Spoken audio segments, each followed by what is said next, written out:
Calling all podcasters, musicians, vloggers, and reporters, and everyone else who wants crystal clear recording that's super portable. The Shure Motive family of microphones makes studio-quality audio that's as simple as plug and play. Many of the world's top podcasters rely on Shure, and with a Motive line of iOS and USB microphones, portability is now your friend. Imagine being able to get great audio quickly and easily from your phone, tablet, or computer. Simply visit shure.com/motive to start getting great audio for your content now. That's SHURE.com/MOTIV.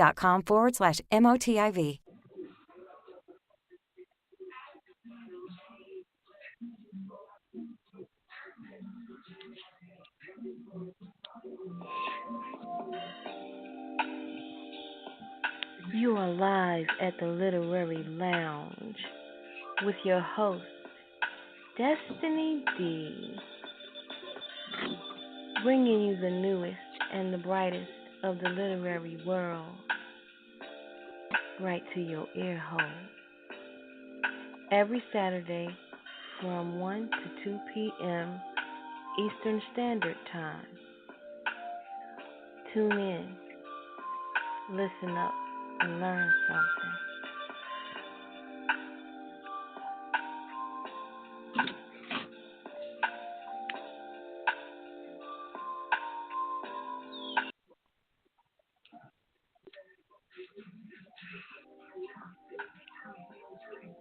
This is the spot for new hot authors who are given the opportunity to shine.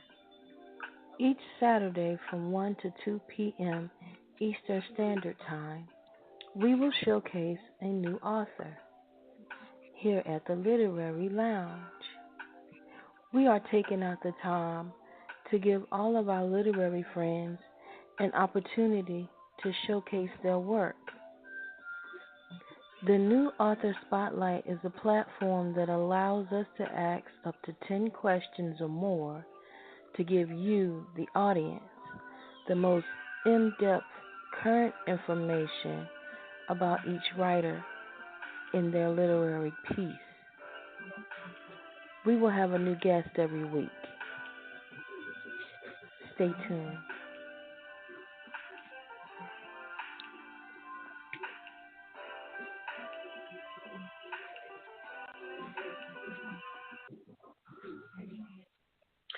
Hey, it's your girl Destinee D live on WTLR Radio, and today's date is November 10th, 2018, and you are listening to the Literary Lounge.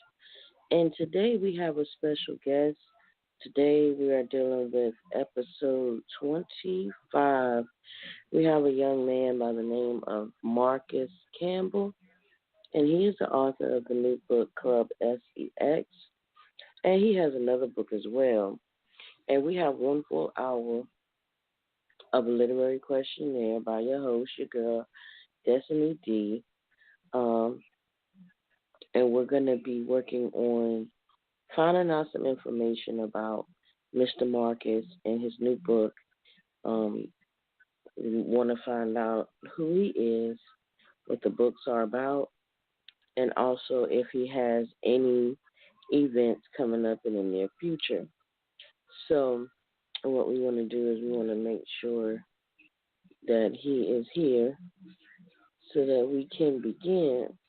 Now, for those of you who don't know, the Literary Lounge has been working on New Author Spotlight, where we highlight an author and we give them the opportunity to do a radio interview every Saturday from 1 to 2 p.m. Eastern Standard Time.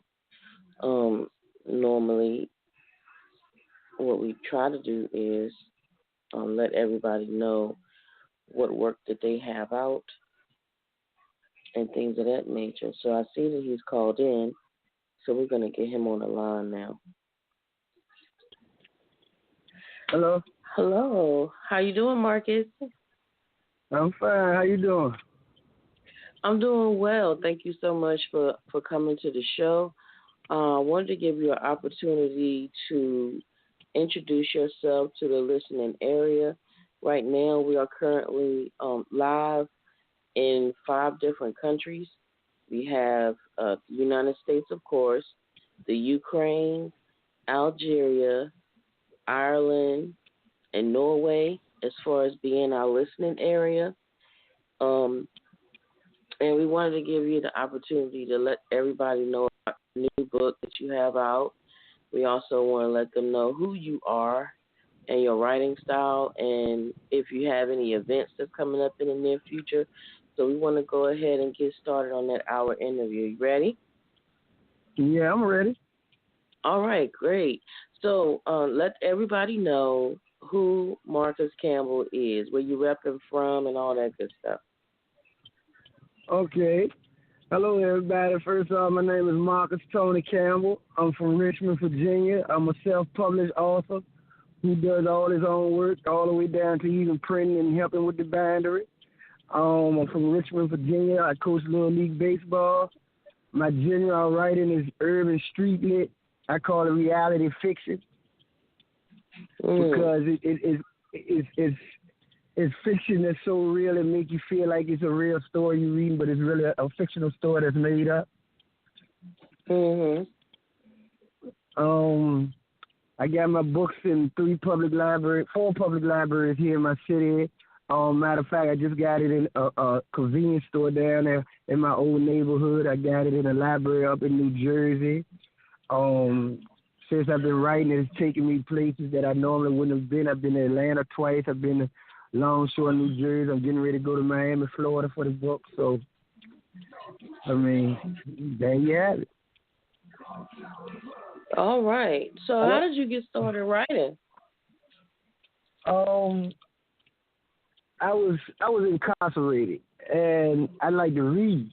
And a friend of mine that was locked up with me, he said, "Man, why you read all the time?" And I said, "'Cause reading is knowledge, and knowledge is power."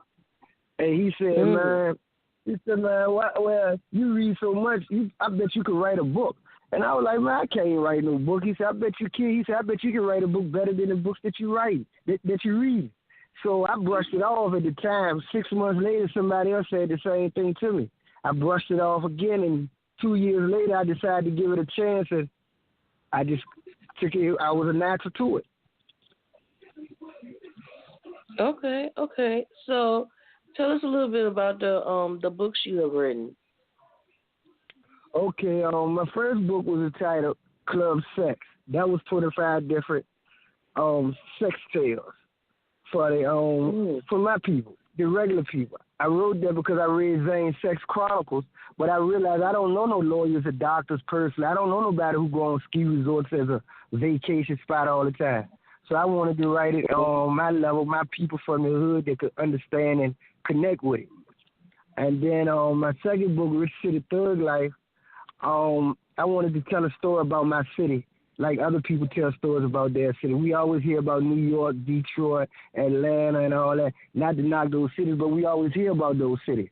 So I wanted to tell a story about my city from a fictional tale to tell our street stories. You know, I'm not a rapper, but I can write, so I wanted to write about it. Yeah, and it's funny that you should mention that you're from Richmond, Virginia. I'm actually a little bit south of you, about an hour and a half, in a little place called South Boston. You probably don't heard of it. And yeah, I know where South Boston is. Right. So we get these different horror stories about how bad and how tough and how rough Richmond is. Like they always say, stay off the whole street. They, and so it was like different areas that they was like, don't you get yourself lost in those spots because it's terrible. And so we know about the hood. I mean, it may not be as, like you said, drawn out and emphasized as, Detroit and all of that stuff, but it had its moments. It really did. So tell me a little bit about your first book. You said Club Sex was your first book. When did that drop? Yeah. That came out in 2010. And when I first started putting it together, I was trying to get it together to take to a publisher. And when I did take it to a publisher here in Richmond, they told me that they didn't print the kind of language that I wrote. So I kind of got upset about it. Yeah. So, it kind of, I paid them to do it and everything, and they called me back and gave my money back. So I checked with a couple more publishers, and they all wanted me to pay too much money, whereas I wouldn't have made a profit off my book. So then my kid's mother, she was like, she said, you done did everything else. You done wrote it and typed it. She said, why don't you print it out yourself? I said, man, I don't know how to do this. She said, just take your time. You done figured everything else out. Figure out how to print it out. So that's what I did. I sit down at the computer, and it actually took me about 3 months to figure it out because I kept getting frustrated. And one night I was mad. I said, I'm not going to leave the computer till I figure out how to print it out in book form. And once I figured it out, the rest was history. Yeah, and I heard you say something about you had something to do with the entire process. You said the gluing and the binding of the book and all. How did you do that? Because I got it's an older man down here by the name of Johnny D, and he does bindery for a lot of people in Richmond, a lot of companies. And so when I took him my books, because I was a young man, he helped me out, but he told me the only way he would buy my books, I would have to help him somewhat, and he would show me the way to do it. So that's how I got in on the bindery part, which I was glad because I never knew how they bind it. It's really amazing how they do it, and they just put it on a machine, and while they hit a button, and it just glue it together. And then I learned about the bleeding process as far as the covers and all that stuff that I didn't know about. Yeah, because see, I've been wanting to find somebody old school like that, somebody that I could get a hold of that were able to publish a book without the internet. You know what I'm saying? Because one day the internet is just not going to work, and it's not going to be available to us. And everybody that's dealing with Amazon and expecting everybody to just have it printed won't know the old way, and it's like, at least with the old way, this is how the first, generation of writers used to type it on the typewriter and then cut the pages down and then have it glued in and bind it and all that stuff. Nobody really does that, not by hand. So I wanted to find somebody who was doing it the old school way. That way, if the internet ever got corrupted and we couldn't get online, we still have a way to put books out. So that's awesome that you were able to be hands-on with everything without having to go through other channels, because I've noticed lately that Amazon is price gouging people. Like they're charging so much money for the print, and then they're charging so much, just for them being the ones that's being used as far as the selling, operation and stuff. So it's like by the time you put your book up on Amazon for like $10, the fees and stuff is gonna take about $7.50. So you're getting about $1 and some change for a 300-page book, and it seems like you're not really getting your money's worth. And I've been finding myself as a publisher trying to sell the books outside of those parameters, like give you an opportunity to buy it directly from the website as opposed to buying it from Amazon. Because like we just had a situation where this young lady had a book that was 353 pages and they wanted to charge $12.99 a book, and everybody is like, that's too much. So then we was like, well, we can do like a 30% off type of sale where the book could be sold for $8.99, but you had to come through our website. You couldn't get it from Amazon for that price because they weren't going to let it go for no less than $12. So it was like you have to find alternatives and ways to get around the system when they don't want to act right. But yeah, I think that that's awesome that had Amazon, that opportunity. I ordered 25 copies of my book from Amazon because I wanted to sell them myself and see what they look like. And they sent me my books 8.5 by 11. They look like big coloring books. So I'm basically still holding on to a lot of them right now. And it's frustrating to me because, that ain't what I expected. I expected a regular 5.5 by 8.5 book. So, I'm glad I did it that way so I could find out. Yeah, well, see, all of those parameters are set, when you first, get online and see if you don't see. That's the thing about them. If you don't change the size of the actual outside cover, and if you don't save it at that size, like when you type it in your Word or whatever document apparatus that you use to type it up, if you don't change that to 5.5 by 8.5, when you save it, it's gonna go into the system how you saved it. So, and then they're changing up everything as well. So, all of that stuff that you would normally have done directly through Amazon to order, it's like the system is not even the same anymore. Like they got rid of the paperback section and merged it with the Kindle section, so it's all one operation, and then it's all digital. So it's like it's very nerve-wracking and confusing at the same time, but you really have to take your time to understand the system. And I think the system is a little bit better than what it was, but it takes time getting to know what they done and deciphering how to do it. So you was mentioning that you had a second book. What's the title of the second book? Rich City Thug Life. Rich City Thug Life. Okay, now give us a little bit about that book. I know you said it's about the street life, or in your area. A lot of people, when they write books about their story, they like to write about kingpins that had the streets on lockdown and they control everything. I'm from Richmond. Nobody in Richmond ever did that. You might have had one person that had more money than other people or had more whatever than other people, but nobody controlled the streets. Nobody called all the shots in the street. So I wanted to write it from a normal person's standpoint, what it's like to struggle to make it and survive out the street.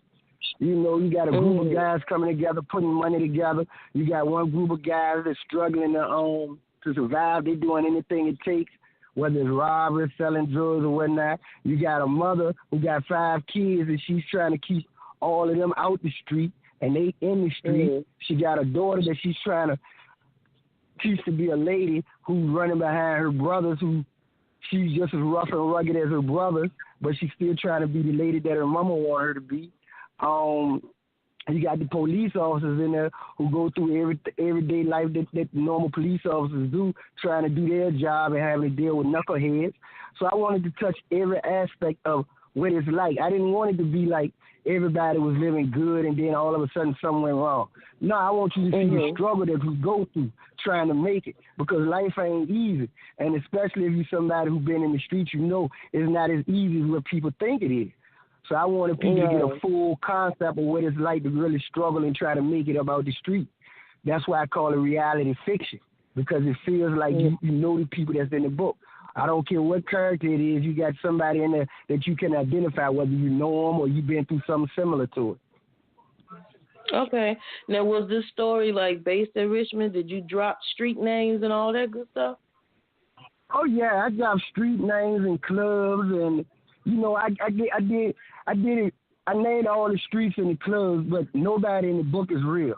The realest people in the book is I took my sons and their cousins, and I gave them different names, but they was juveniles when I wrote the book, so now they're teenagers, so they didn't live the life.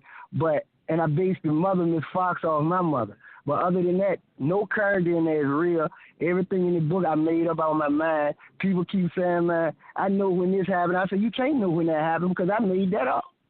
I didn't put nothing in the book that I know really happened. I mean, everything in the book I made up in my mind because I didn't want nobody to be able to say I was talking about them or to say I was talking about what happened. No. I visualize things. I have a tendency when I'm walking or when I'm riding, I see something like I could ride past a corner and see a group of people standing there, and I can visualize something happening right there. So I put it down on paper and formulate it into how I wanted to go. Right. And that's understandable, and that's actually really good when you have that mindset and you're capable of actually expressing it in a way that people would actually connect so much that they think that you're talking about them. And it's funny that you should say that because I felt the same way when it came down to a book that I had started. I know for a fact that it may not be necessarily a real true story, but it was given to me in a dream. And it's crazy that all of these names came to me and all this other stuff. So just to keep from being in trouble with anybody who would think that I was telling their story, like I literally had to put some kind of a message at the front of my book. Like, none of these people are real. This instance and the places and the things that I'm talking about are not real places. If it happens by chance to be what it is, and it is true on that end to you, it was all done by coincidence and a dream. So you can't hold me liable for, telling a story that was given to me in a dream and it actually being some real connection to it because it's a fictitious story. So yeah, that's how I feel. That's how I feel too. Like I got a motorcycle gang in my book, and I was stuck on a part of the book, and I didn't know what to do with it. And at the time, I was incarcerated, and I saw a guy come to visit somebody, and he walked past.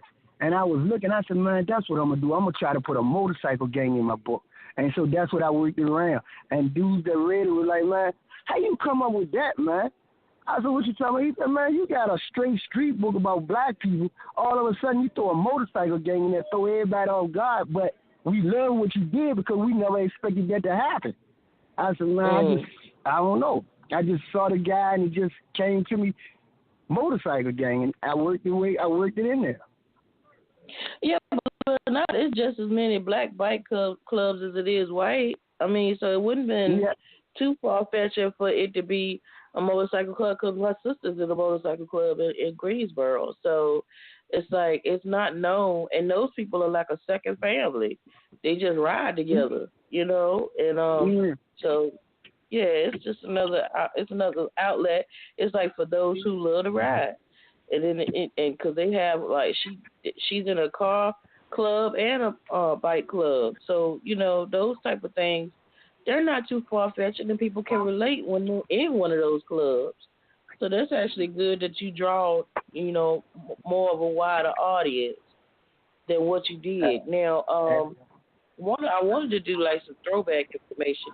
Being that I know where you repping from, where were you, and how old were you when the Richmond flood happened? You talking about the one a few years ago? No. This one a few years ago. This was a while back.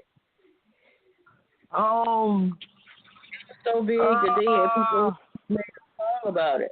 You remember the lady that made the song about the Richmond flood? She was talking about how they had to get in a closet and all that other stuff. But this was a few years ago. Yeah, that one that you're talking about, that was the one that happened basically right up the street from where I live at. I think I was incarcerated. Yeah, I was incarcerated when that one happened. And that one, I don't. To me personally, I think the city had more to do with that than anything because there's a lot of vents and sewage holes up there. And all of a sudden, the flood came where it covered the stop signs, the basketball courts, and everything. And when it covered it, they came, after they cleared it out, they told everybody that the houses up there wasn't livable in. And so they moved all the black families out. And 3 years later, we look, you got white families moving in. And the school that they said was no good, they still using the same school that they said was no good. So I wanted to know, how could it, if the school was no good after the flood, how come all of a sudden y'all using it for voting places and all these other things, but it wasn't no good for our kids to go in? And come to find out, I mean, yeah, it was a bad flood. I'm not going to say it wasn't, but it just seemed like to me that it could have been prevented.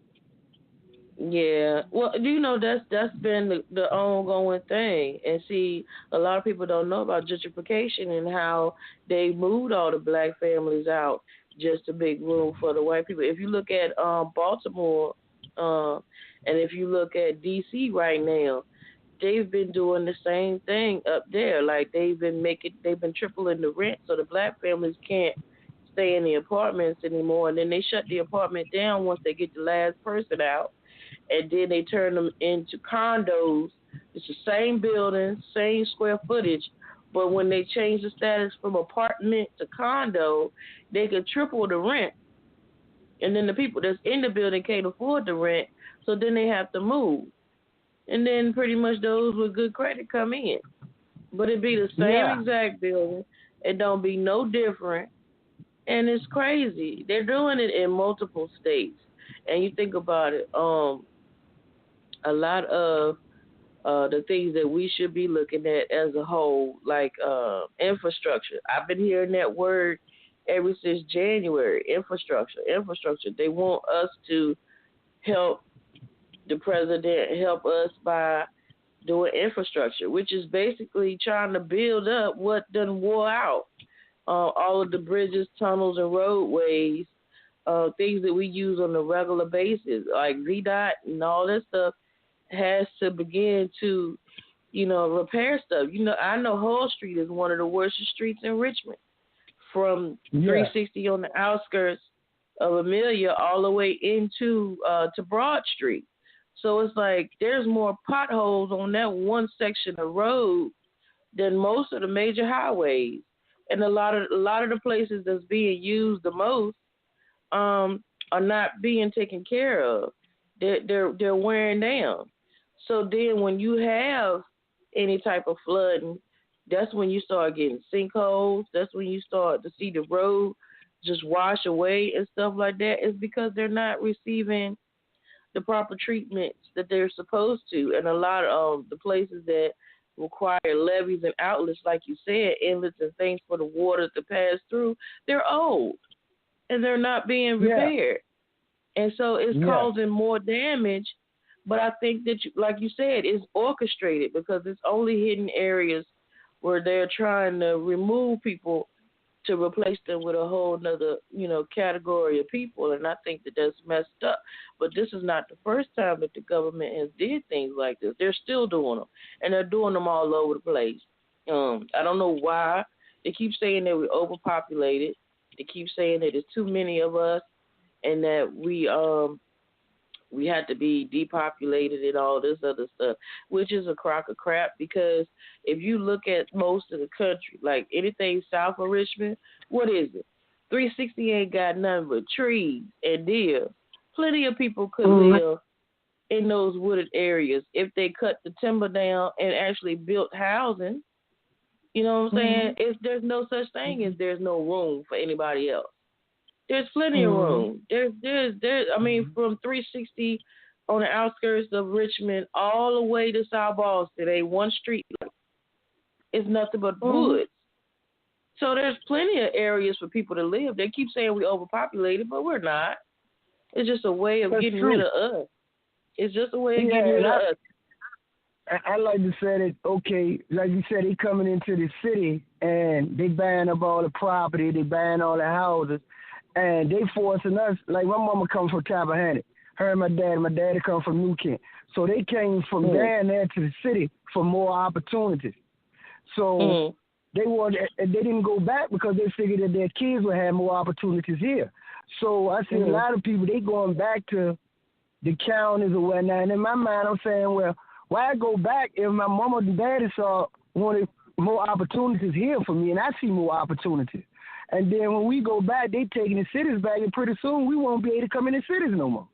But nobody tends to see that. Everybody, I'm going out to the suburbs because it's quiet. Okay, well, if all us go out to the suburbs and they moving on the inside, then the suburbs will be just like the city was. True, but then when you think about it, do they really want people to venture out to the suburbs? No. They don't want y'all to be able to afford the suburbs because then they think that you're going to depreciate the value of the suburbs. And then there's they don't want you anywhere. Truth be told, they want you out of the state. That's true.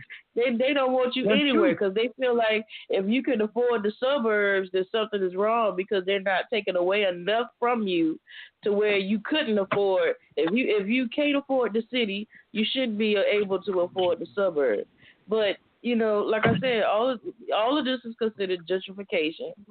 And this is what they've been doing for the longest time. Like I said, they triple the rent so that you can't afford to live in the city. And then when you can afford to take on a house payment in the suburbs, they're like, oh no, we didn't mean for them to go that way. We meant for them to leave altogether. So then that's when you have things that go wrong with the bank, and then it causes the house to go into foreclosure, and then you have to move again. See, they always find ways to get you out because they don't really want you to have anything, but they want you to spend your money, though. They want you to waste your money, but they don't want you to be able to maximize your dollar. And it's been going on for the longest time. But see, they scared. They know that the black dollar is really big. They know that if we could spend $1 trillion on the Black Panther movie, that we got money. If we come together as a group and we actually put in towards ourselves, we can make it if we chose to. Like you make a good amount of money, and I'm guaranteeing that 80% of what you spend is at a white person's store. If it ain't Walmart, if it ain't some kind of mall, if it ain't some man's gas station, do the black man own the gas station? No. Do the black man own the store? No. No. You're giving 80% of your money away, and it's not recirculating back in your hood. How can the hood survive if you're not putting the money back in it? But then they'll say, oh, well, that's just a mom and pop store. Why would I support them? They ain't nothing. They made a store. They trying to keep the money in the hood. They trying to circulate it so that you can build. And see, a lot of times that's where our people fall short. Like, they don't want to come together. They don't want to band together and do something big. They want to talk down about the brother that's got the store, but they don't want to build them up. And see, that's what we need to start doing. We need to start supporting black ownership. And like you said, when you pulled your resources together and put your book together yourself, you became a publisher. If anybody was supposed to, need a book to be printed, you can do it, man. All you need is a business name, a tax ID, and you can start your own publishing company. You got the knowledge. Why not use it? Yeah. Yeah, and then true. why not cater to cater to the ones that was in the same position as you, where people didn't want to do their books. You do the books that they don't want to do. Yeah, that's that. Well, I got a couple friends, couple guys that I know who wrote books who I'm working on now, trying to get their books together. And what I do that's different than what other people do, I walk you through the whole process of what I'm doing. So whereas if I was like another publisher, they would tell you, oh, you got to give me $1,000. That's not what I tell you. I show you where each thing costs so you can know how much it costs. And if whatever you choose to give me for getting it for you, then that's what you give me. So, like, my ISBN number for my book was $65. So I tell you, man, your ISBN, you need that code. So you're going to need that number. It ain't but $65. So now they want me to order for it. Okay, I'll order for you, but you want me to pay for it myself? Well, how about if I give you $100 and you take the $65? Okay, well, that's cool with me, too. But I walk them through it so they can know the process, so they can know, I'm not taking your money for myself. I'm paying for everything that you need paid for. Yeah. And see, that's the best way to go about stuff because broker is not cheap. Like, normally the ISBNs from broker is like $125 each. And you could get a better deal if you buy 10 you can get for like $300, so that's like a better deal. You save $700. So it's like you have to factor all of that stuff in. Like, sometimes I'll be like, if I got more than 5 writers, I'll be like, look, if all 5 of y'all give me $60, then everybody could get an ISBN. You know what I'm saying? Instead of one person paying $125, everybody could go in on 10. And that helps out a whole lot too. So let me ask you this. When it comes to your books and everything, do you have any book signings or anything coming up in the near future that we should know about? Well, not right now. I'm trying to go to Miami in February for a book signing for the Miami Book Festival. But as of right now, no, I don't have any book signings coming up. I'm working on trying to get one at this store down here called the Book People in Richmond. So until I can get that finalized, right now I don't. Okay, so drop all of the places where your books are located right now, where they can walk in and get one off the shelf. Okay, well, you could go to any Richmond Public Library. They got them in the library. And you could go to Michael Simpson's store on Meadowbridge Avenue here in Richmond and Highland Park. He got some books in there where you could go pick them up at. Or you can hit me on Facebook. I even got a Facebook page that'll be going through Amazon where you hit me on Facebook at you can hit me at Marcus Campbell on Facebook, or you can hit me at Rich City Thug Life or Club Sex the Book on Facebook, and send me your information, and I'd be glad to mail you a copy of the book. Or if you're here in Richmond or anywhere close, I can bring it to you myself.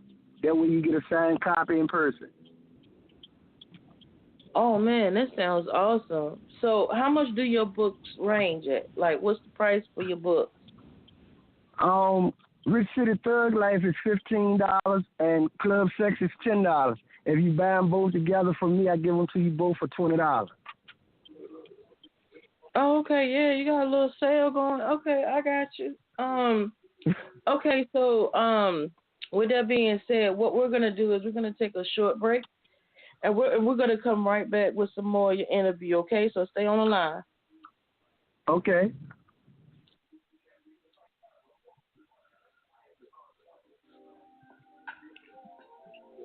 This is the spot for new hot authors who are given the opportunity to shine.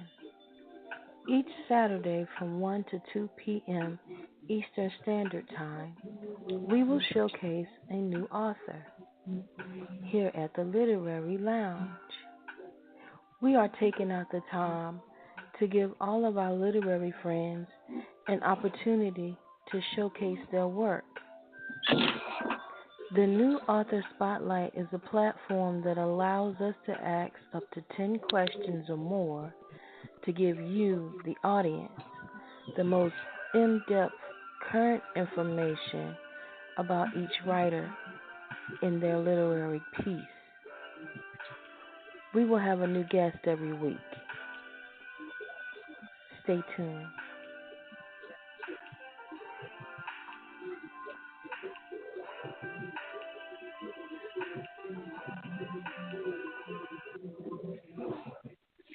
All right, and we are back, and we are live on WTLR Radio, and this is your girl, Destinee D, and you are live at the Literary Lounge, and we are on episode 25, where our special guest is Brother Marcus Campbell, and we've been talking about both of his books.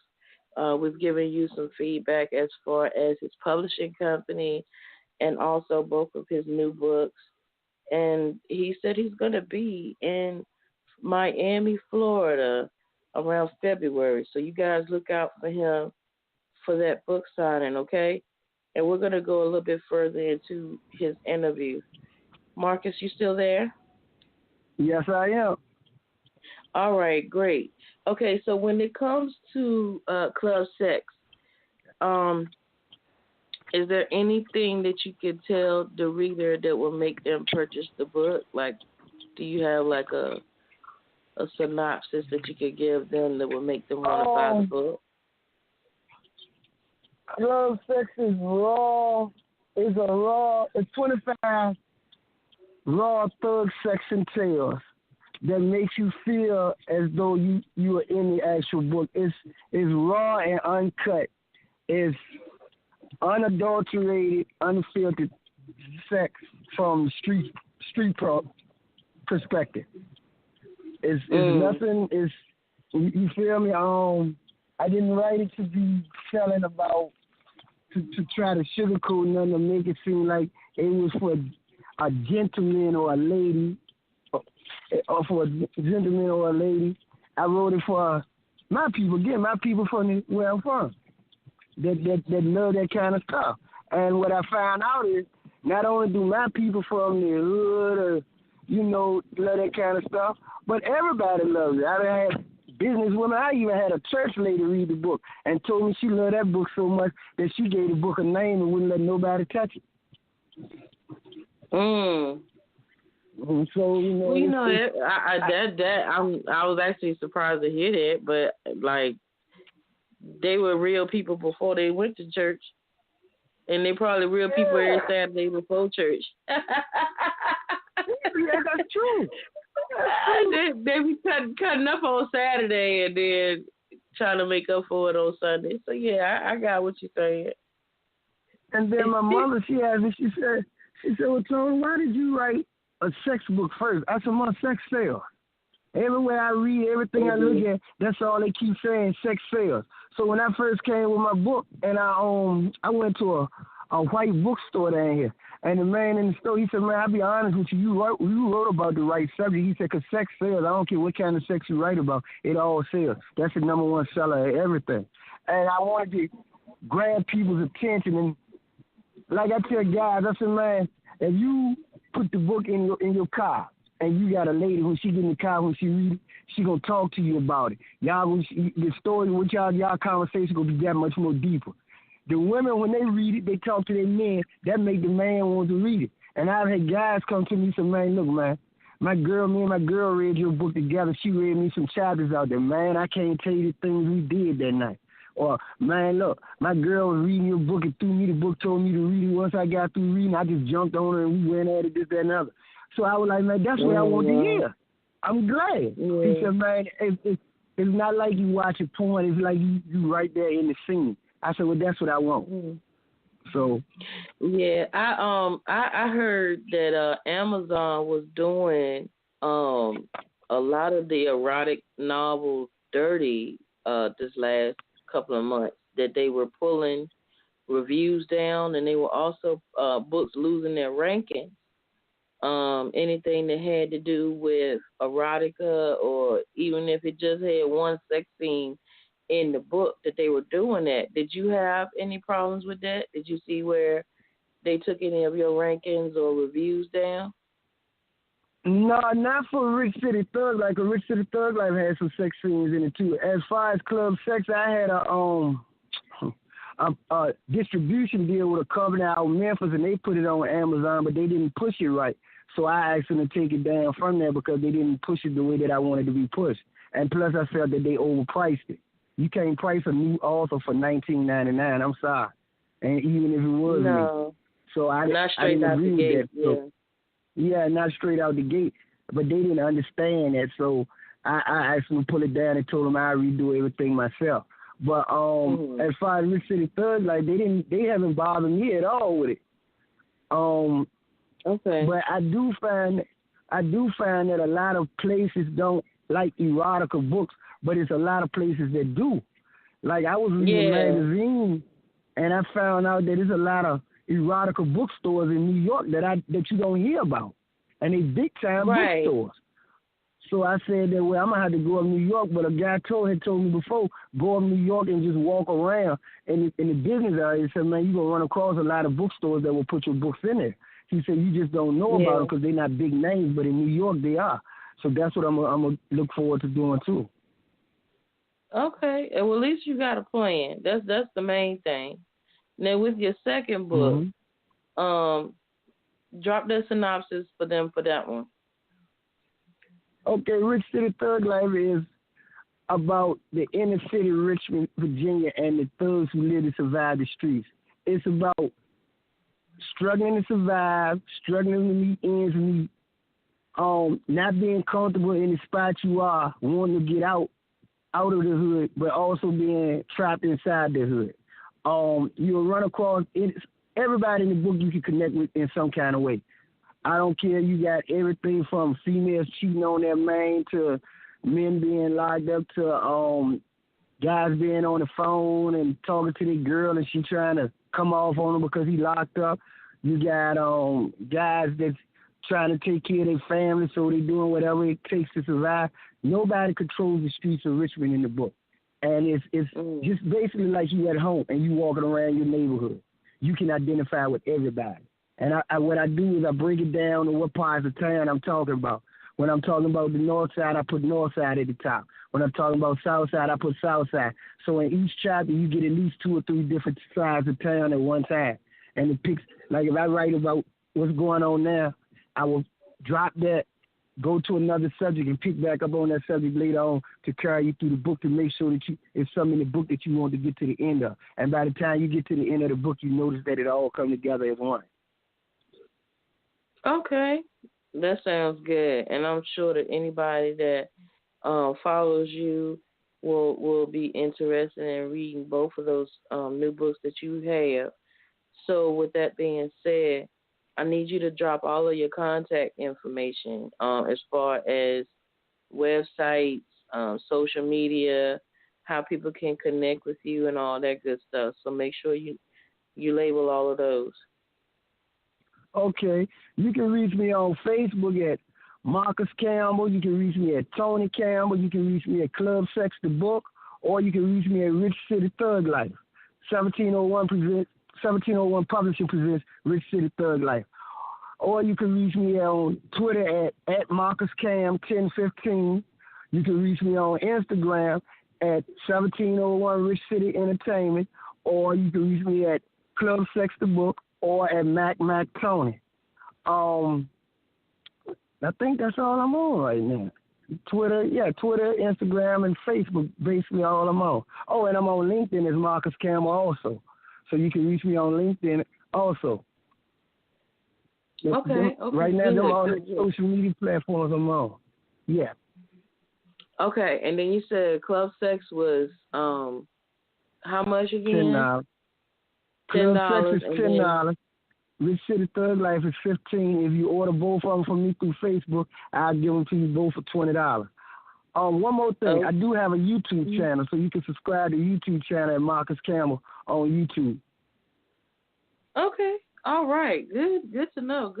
And if anybody has a book that they would like to have published, Urban Lit, or do you specialize in any other kind of book releases? I specialize in any kind. I specialize in Urban Lit, but I will publish any book. You know, you call me, we talk again. I don't give you one set price. I like to walk you through it and let you pay as you go, so you can realize that you're not paying me per se. You're paying for your book. And I also tell people, I'm not gonna get your ISBN name and my publishing company name. I will get it in your name because it's your book. Therefore, can't nobody do nothing with your book without your consent to it. So even though I publish it for you, it's still your book.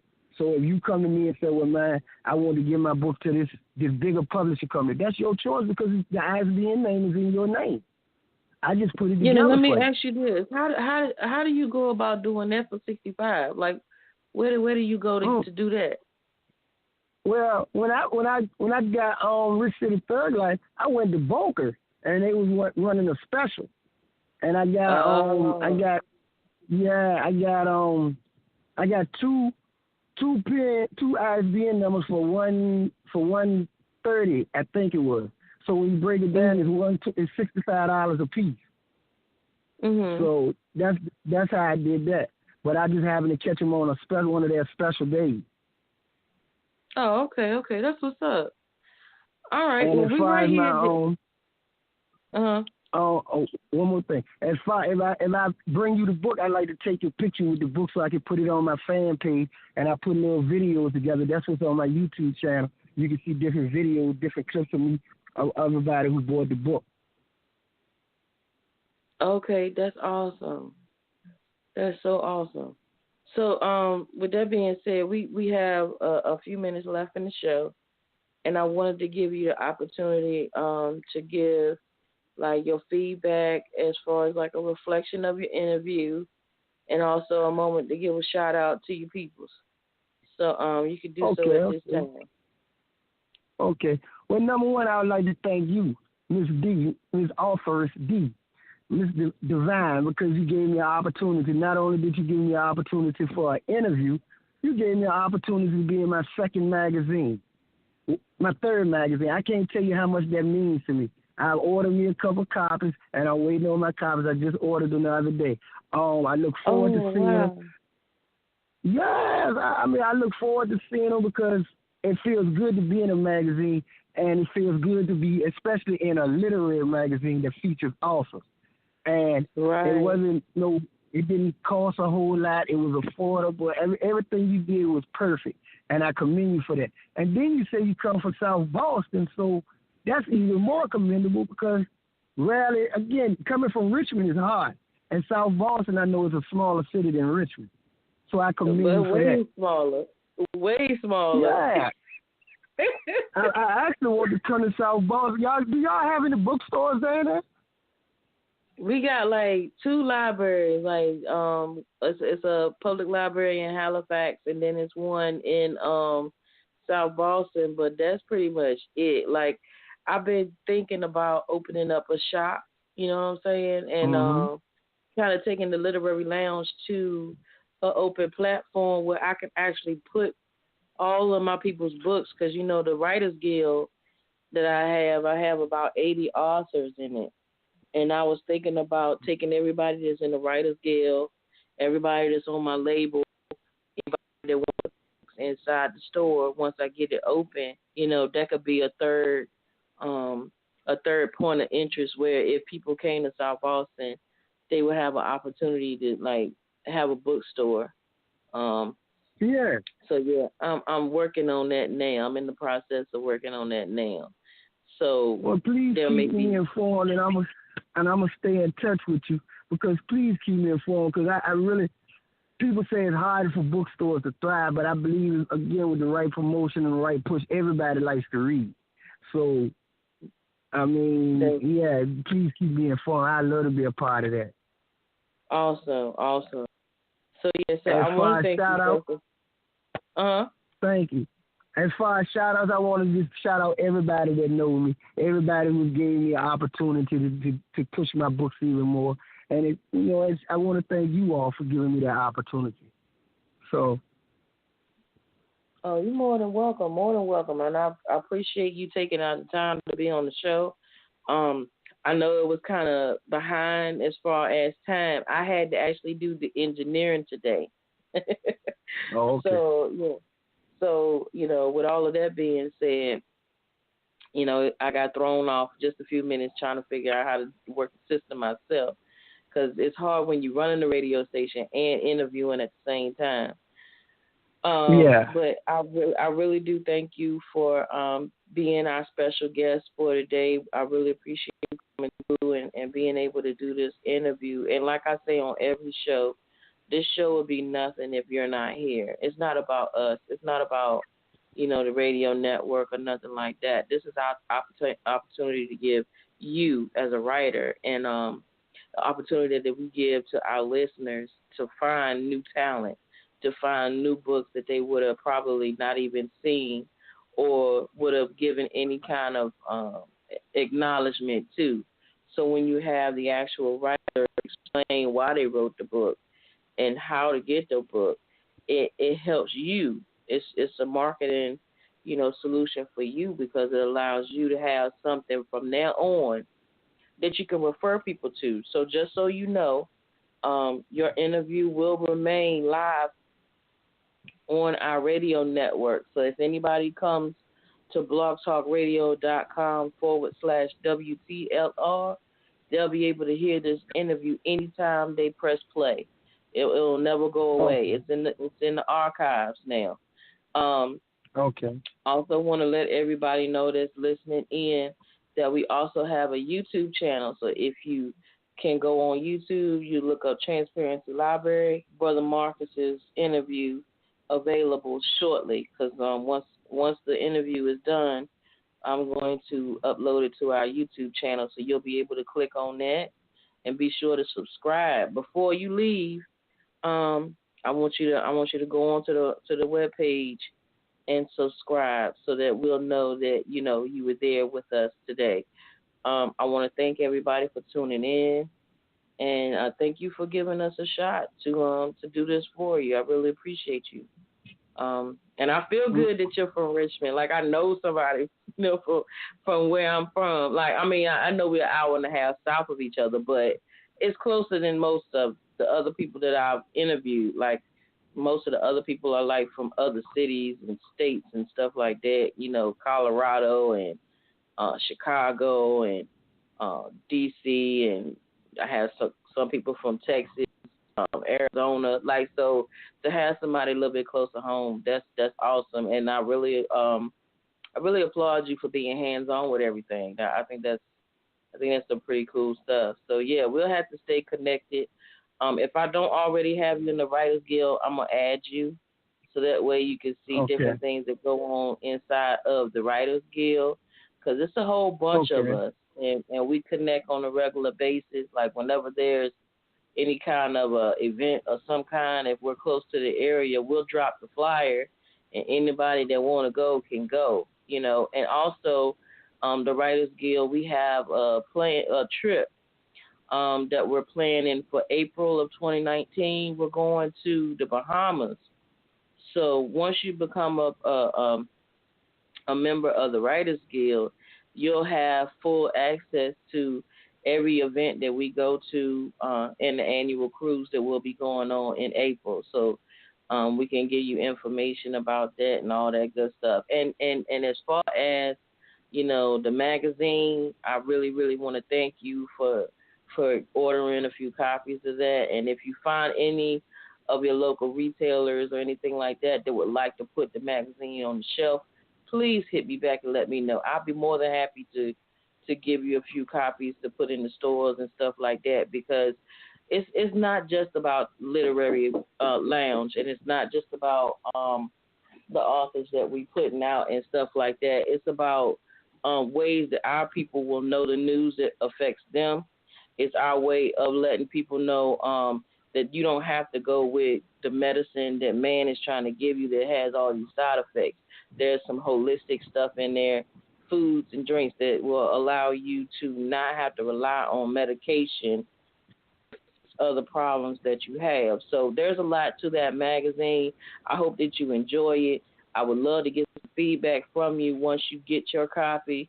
So far, it's been all, good information that I've gotten back as far as, this month's magazine, and we're looking forward to putting out December. And thank you so much for your time. And if you have any last words, you can give them now.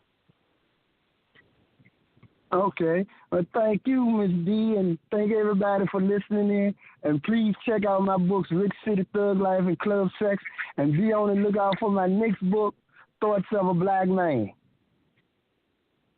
All right. Well, thank you so much, sweetheart, and you have a great afternoon, okay? You too. All right. Bye-bye. Bye-bye.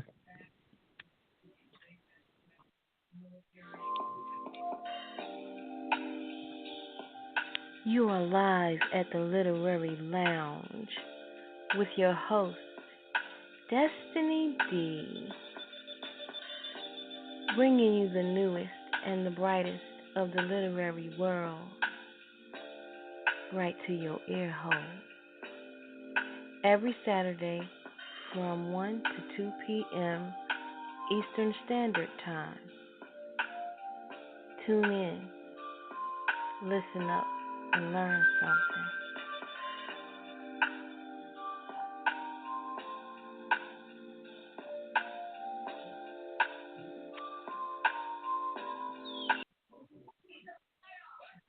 All right, guys, join us next week. We will have a new author that's going to be on the station, and we're going to talk about their new book next week. So you guys tune in. This is the spot for new hot authors who are given the opportunity to shine. Each Saturday from 1 to 2 p.m. Eastern Standard Time, we will showcase a new author here at the Literary Lounge. We are taking out the time to give all of our literary friends an opportunity to showcase their work. The New Author Spotlight is a platform that allows us to ask up to 10 questions or more to give you, the audience, the most in-depth current information about each writer in their literary piece. We will have a new guest every week. Stay tuned.